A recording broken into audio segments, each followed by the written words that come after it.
112 वर खून झाल्याची खबर. नांदगाव पोलिसांची धावपळ, पोलिसांना केले गुमराह. तुम्ही पाहत आहात गाव ते राज्य मराठी न्यूज चॅनल.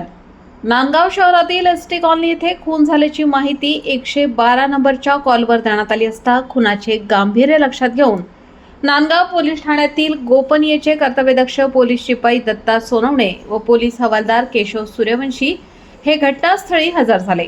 घटनेची विचारपूस केली असता आरोपी गोरख हिरामण राठोड राहणार हातगाव तालुका चाळीसगाव याने पोलिसांना खोटी माहिती देणे गुमराह केल्याचे लक्षात आल्यानंतर आरोपी गोरख हिरामण राठोड यास ताबडतोब जेरबंद करण्यात आले.